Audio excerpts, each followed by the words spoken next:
Guys, we got to talk about another issue. This YouTube almost forcing people to get paid. Now, they're coming up with more and more ways to get around ad blockers, and it's actually working for them. If you look at the number of premium subscriptions, it's actually gone up. And realistically, the ads are getting worse. I think it's like 2 minutes of ads per every 10 minutes now or something in terms of like the actual videos. Now, why is this happening? Is it just because YouTube is greedy? Well, yes, but there's actually other reasons for this too. And we'll actually discuss them here. Now, a lot of you have been complaining about advertisers getting, publishers or creators getting banned or demonetized.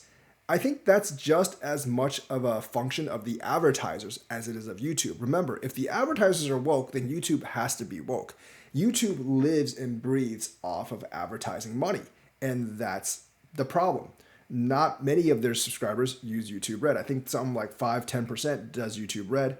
And the thing is, like, everyone's like, YouTube should be completely free. And that's not how the internet works, because like storing all those videos and actually giving you all those videos, the storage and the bandwidth for YouTube costs money. They have to pay that somehow. It's a business. They have to make money. How do they make money? Either premium or ads. Since most people don't want to pay, they don't really go for the premium version. They go for the ads version. If they use ad blockers, obviously, if you're one of those, then you are not really worth anything to YouTube. So they're not really losing much by losing you. So they're not really afraid to piss ad blocking people off because they're kind of worthless to YouTube anyways, because they're not generating YouTube any revenue. Now, some of you will say like, yeah, but YouTube gets a lot of data from us. But remember, the ad blockers also block a lot of data collection. So that kind of screws with that as well.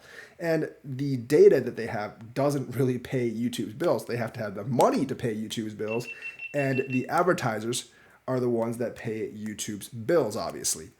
So whatever their advertisers want, YouTube kind of has to kneel to them. If they want, like only wokeism on YouTube's platform, YouTube has to pivot in a woke direction just so they'll pay them money. You're not paying YouTube's bills. The advertisers are paying YouTube's bills. And as long as YouTube is at the mercy of the advertisers, they will pivot to whatever the advertiser wants. If it's like, if the advertisers are pro-LGBT, pro-wokeism, pro-abortion, anti-abortion, whatever, YouTube has to pivot to that sequence. YouTube is a corporation, doesn't really have many morals or anything like that. It just follows the dollar. And if the dollar comes from advertisers. And like I've said before, they will pivot to what those advertisers want. So they will have to tailor their content to what the advertisers want. That's why like a lot of those demonetizations I see on Twitter are of like foreign language, especially like the Hindi market, and the Pakistani market is completely being cut off at this point. And those creators really get demonetized or banned a lot more than other creators. And that's because the advertising market for the Hindi and the Pakistani market kind of suck. It's not really financially viable for YouTube to even really serve those markets. The eCPM and the ads in those markets are really, really bad. So the ads don't even pay for themselves. So that's why like some of those actually get banned as well. The other part is regulations. Like the Parents Association that wants to blame YouTube for everything, that actually has a lot to do with the censorship as well. YouTube had to pay several $100 million as a reparations on a court case. So, like basically anal retentive parents that want to protect their little angels, which is fine. You want to protect your kids, but you do have these things called parental controls, and YouTube's user agreement says like you don't really let kids under 13 use YouTube. You have YouTube Kids for that. So the thing is like they're saying that YouTube's not making enough of an effort, or like they're tracking their kids by coming onto YouTube with these tracker ads, which is probably true. But at the same time, in the user agreement, it does say that like kids under 13 are not supposed to use YouTube. And if you're a responsible parent, you would actually just use the parental controls that's on every single computer to limit your young kids so they can't actually use YouTube. If you let them do that, that's kind of your own fault. But they will bring up lawsuits and try to sue YouTube regardless, so YouTube has to make amends for that as well. So like those kind of things restrict YouTube's income, therefore they have to force more ads. And the other reason, obviously, like I said, they have to force more ads is because of the hyper-capitalism we've actually developed. And yes, YouTube is greedy for money. But the thing is like, it's the investors that are actually at the fault here of YouTube, because the investors get to determine like the CEO's salary, like, the bonuses he gets, and also like, if he actually even retains his job or not. And the thing about hyper-capitalism in our society is that for Wall Street and the investors, shareholders, they expect exponentially growing profits forever. And we all know that doesn't work. Even the advertisers, if you put a gun to their head and hook them up to a truth machine, they will admit that they have unrealistic expectations for most of the companies they actually invest in. Especially for a mature company like Google and YouTube, you can't expect exponential growth forever and ever.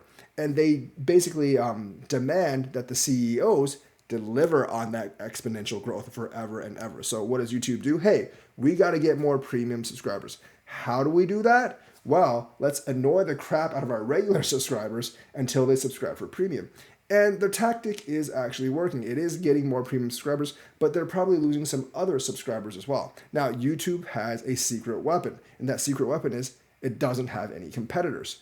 And they're not going to have any competitors because the problem is there's all these let's do censorship resistant YouTube that's decentralized. You still have to have a lot of places to actually store and deliver that content. That infrastructure costs money. It basically costs bajillions of dollars to actually set that stuff up. And no one, not Microsoft or any of the big companies, really want to take on that endeavor because they know the upfront cost is really, really massive. It's a hard financial model to make that work. Just ask Elon Musk. And Twitter doesn't even do that many videos. It's just mainly text. So Twitter's costs are very little compared to YouTube's. But Twitter kind of sucks as an advertising platform as well. So it doesn't generate nearly as much revenue. Regardless of what Elon Musk tried to do with Twitter Blue, which a lot of the same people that pay for Twitter Blue won't actually pay for YouTube Red. I would gladly pay for YouTube Red over Twitter Blue because I use YouTube a lot more than Twitter and it brings me a lot more value than Twitter. The content on YouTube, for me, is just way, way better and more worthwhile than the content on Twitter. The Twitter content gets my attention for 5 seconds. The YouTube content I can actually watch for hours and hours, and I do consume a lot of that content every day. So for me, it's actually worth paying for YouTube much over Twitter. And if you're complaining about the Twitter costs, well, then you should probably if you complain about the YouTube costs, then you should probably complain about the Twitter costs as well. And as for the advertisements being scams and stuff, that's the same through YouTube and Twitter as well. It's very hard to make something like YouTube profitable. That's why Microsoft, Apple, all those other companies do not want to step into this market. Decentralized social media is really not going to work all that well because you're not going to get advertising dollars without any kind of without some kind of content moderation. DLive is trying this, but they're not getting the major creators over there. You know why? Because the major creators want to make money. Content creation is a full-time job. It takes a lot of time to make content. I mean, it takes me hours to make the content I do each day. And that's not even hyper edited like some of the other content creators. So time equals money. We do this as a full-time job. I mean, I manage other websites as well, but we do this as a full-time job. So we want to be compensated. And if DLive can't pay us, obviously, with ads, then with advertising revenue or premium subscriber revenue, then we're not going to go there. And without us, you don't have any content, no one's really going to use your platform. You notice that the two successful ones, YouTube and Twitch, both have a lot of ads, or they have a subscription model. Twitch actually makes you pay $3 for every single person you subscribe to, whereas YouTube's I think $14 for me a month, and that ends up being a lot cheaper for me because there are a lot of channels I like. And if I were to subscribe, I would get ads over most of YouTube and still have to pay about $10 a month for the content creators that I like and I want to support. YouTube also has another reason to want everyone to switch to premium, because if everyone switched to premium, they wouldn't actually have to do as much censorship. Now, that might seem counterintuitive to you, but it's actually true, because if everyone switched to premium, they wouldn't have to deal with advertisers. And if they don't have to deal with advertisers, then, they don't have to have as many restrictions on the content. Now, they're still very, very far away from doing that, and I don't think they're going to be able to push everyone to premium, but those people who are saying, hey, let's use something other than YouTube are kind of dreaming, because there's no other service that doesn't have ads and that's completely free and that has nearly as much content, just because of the cost of hosting all this crap. I don't think you guys understand how much that costs. Space is not free. Bandwidth is not free. And all the connections and the infrastructure, that's not free as well. We've seen LBRY, even if that didn't get killed by the SEC, that really wouldn't have been anywhere close to actually competing with YouTube. DLive's been up for a while. They have their own economic system, but that's nowhere near competing with YouTube. Rumble's nowhere near that either. So Rumble is growing, but I don't think it'll ever be really competitive with YouTube. And the thing is, like, decentralized social media without content moderation, you can't get the advertisers. They're not going to want their ads to appear on certain videos. If you can't get rid of those certain videos, they're just not going to want to advertise. And without the advertising dollars, you can't attract the content creators. And, some of them are like, well, the content itself is the ad. That's only true for a small portion of the content. Maybe like political stuff, we want to make videos. But like generally, like, for a lot of the stuff you watch, whether it's like info videos, whether it's like crypto content, the money actually needs to be there. Like BitBoy probably doesn't focus a lot of his efforts, or BitBoy or any of the other big crypto creators, probably they don't put a lot of effort to the other platforms because the other platforms don't pay as well. So that's kind of the reason that we're kind of stuck in this. If investors actually had reasonable expectations and we weren't hyper-capitalist in that scenario, YouTube wouldn't be pushed to make ever more profit. They might be pushed to sustain their profits or keep their company profitable. But because they IPO'd it and they're an actual public company, they have to answer to the major investors. And the major investors expect more and more profit. They expect like a growing audience and growing profits every quarter, which is entirely unsustainable. But that is just a result of hyper-capitalism. Now, that problem is actually better than the problems put forth by other economic models, like, pure communism, because that just doesn't work at all. But it has serious problems with that at all. Because hyper-capitalism, everyone bows to the almighty dollar. A true hyper-capitalist would sell their soul, their family, their kids, their wives, everything to make more profit. Because that's just kind of what capitalism breeds. Capitalism has no morals. It doesn't really care about your values. It just wants you to make the most profit. Now, thankfully, you have to play with the values of society. And if you do that too much, oppress the workers too much, do too many layoffs, and do that kind of stuff, like there's backlash, and that will cost you profit as well. So that's kind of the balancing factor for capitalism, but it doesn't always work. And in the long run, it'll always favor profits. That's why this AI stuff is so threatening, because regardless of what the unions try to do against AI, it's an inevitable creep. Like they will eventually replace all the workers with AI just because it's more profitable for the companies. Because once again, capitalism by itself is just an economic system. It doesn't really have any real end goals or morals. The goal in capitalism is just to make as much money as possible and basically like solidify the capital in your hands. That's generally kind of like what that economic system is. It doesn't really have a goal of actually creating a middle class or anything. That stuff is all political. The pure economic model is just to gather capital basically in the hands of a couple of people and generate profits and productivity. And if you take it to that end, that's what it does. But because of societal pressures, you have to roll the other way too, and that's where you try to strike a balance. But the balance is always going to be tilted in the way of profits without regulation and without the government intervening. Because generally, in the end, it eventually ends up being the capitalists actually do have all the power. Because they're a small group of people, they have all the money, and they can just enforce certain laws or certain, edicts that the rest of the workers kind of just have to live with, whether they're unionized or not.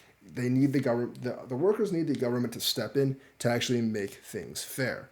And it's the same thing with the users. If we didn't have all these privacy laws and stuff like that, Google would just spider as much data as possible to make as much profit as possible. It's not really nefarious in nature if you really think about it, but because all they want to do is make more money. They don't actually care about what you personally do. They just basically want your habits, your patterns and stuff, so they can tailor more ads to you, sell more crap to you, and make you more money. So that's kind of why we're in this YouTube situation right now, where they're just bombarding you with ads. And whose fault it is? It's the fault of YouTube, and it's the fault of the investors and our hyper-capitalistic system. The hyper-capitalistic system I'm willing to overlook because, like I said, it's still a better system than the other systems that humans have thought of. But really, yeah, it's YouTube, the advertisers themselves, and a lot of it is the investors. The investors of YouTube is the one group of people that I think might be the most responsible, because they have unrealistic expectations for profits. And if you're an investor of YouTube, you know what that, like you expect, ever growing profits for your investment, but that's also an unrealistic expectation. And that expectation actually forces the YouTube CEO or the YouTube management to make these kind of decisions, because if they don't generate those profits, they're going to be out of a job. They don't get their bonus, obviously. And, and it looks really bad on their reputation, and they're looked at as a failure of a CEO. So yeah, I think like people need to start blaming the investors of the company more, because in a public company, the major investors definitely have a lot of power, and they need to tone down their expectations. I think Wall Street in general, like that whole capitalistic system in general, needs to tone back its expectations for profit. Once a company grows to a certain size like YouTube, they should just be satisfied with maintaining profits and having like some profit each quarter rather than ever growing profits each quarter, because that's obviously completely unsustainable. So let me know what you think about this. Like and subscribe, hit that bell notifications button. Thank you and have a nice day.